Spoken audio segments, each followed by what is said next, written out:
Joining us now on set, Anneka Treon, head of global head private banking, wealth management, and investments at ING, based in the Netherlands, and you bicycled all the way here. It's amazing. It's amazing. So thank you. So what is the European investment view of the United States markets? Because we're all debating bubble or not. You think not. We continue to see opportunity because ultimately, AI bubble or not, it boils down to real dollars being spent on real capex with a very long runway of funding ahead. Today, companies are spending about half of their operating cash flow on capex. That's much more than it was before. About half of their operating cash flow on capex. That sounds like a lot. It's a lot, and it's more than double of what it was. However, there's still more. And more importantly, if companies want to go out there and raise AI capex-related funds, there's ample capital out there. So that source, that runway of funding is not something that I think we need to be concerned about. You live in the Netherlands. There's some countries around you. I don't know if you ever heard of Belgium or Germany. They're all right there. Austria. Their stock markets have, on U.S. dollar terms, have done better than our market has. So despite Europe's problems, it's been a pretty doggone good investment this year. Is it still a good investment, or is the U.S. a better investment? Yeah. Well, as you know, stocks are going to go up for one of two reasons. They're either going to go up because of multiple re-rating, or they go up because of underlying earnings growth while the multiple stays the same, or it's a bit of both. And if you look year to date, European indices have been great. But it's been largely driven by multiple re-rating because the starting point was very cheap, especially compared to US equities. US equities year to date has been much more driven by earnings growth. Now, at a certain point, it becomes a problem if the performance. At some point, Europe has to stop.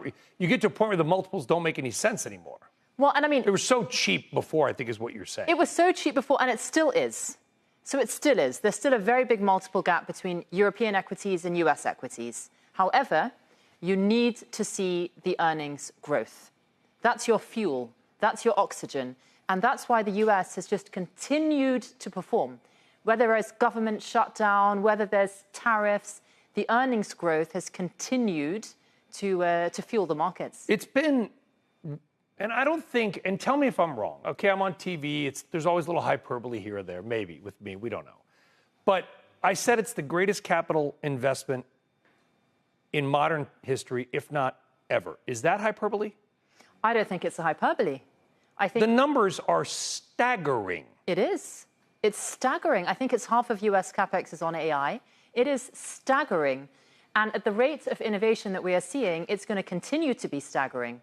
It feels that we're at the forefront of it. The key question is... Forefront? It feels that way. The key question is, are these dollars of invested capex going to yield the expected return on invested capital? And the interesting thing is... Isn't that your job to figure that out? It is our job to figure out. However, you won't know whether you're right or wrong until a few years' time. And that's the fascinating moment that we're in now. So we could sit here today and come up with all sorts of theses that we are not going to achieve the expected returns on capital, but we won't be made right or wrong until those days come, which is at least more than a year from now. Well, by the way, if that money, as Larry Fink said on CNBC yesterday, if that money that we're talking about is on power plants or power lines that can be used for other things like we just talked about, it doesn't matter if it's AI. I don't care if it's AI or I light and heat my home. But what about the other investment dollars, the NVIDIAs and sort of the semiconductors of the world? By the way, NVIDIA could not exist but for a Dutch company. Absolutely. ASML. Absolutely. Without ASML, you have no Taiwan Semiconductor, and thus you have no NVIDIA. Go Holland. Absolutely. You need those EUV machines. Yeah. Yes. Is that a good investment still, that space, that area of the market?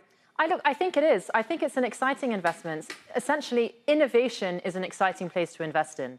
And I think we can overthink, we can be skeptical, we can be cynical. However, again, if we zoom out and look at what is going on in markets, what are markets offering? Let's take the US, for example. Okay. You're seeing easier monetary policy. You're seeing easier fiscal policy. You're seeing strong earnings growth. And you're seeing capex booms. So you don't need to be too obsessed about one of the four. The general backdrop is very accommodating and very helpful.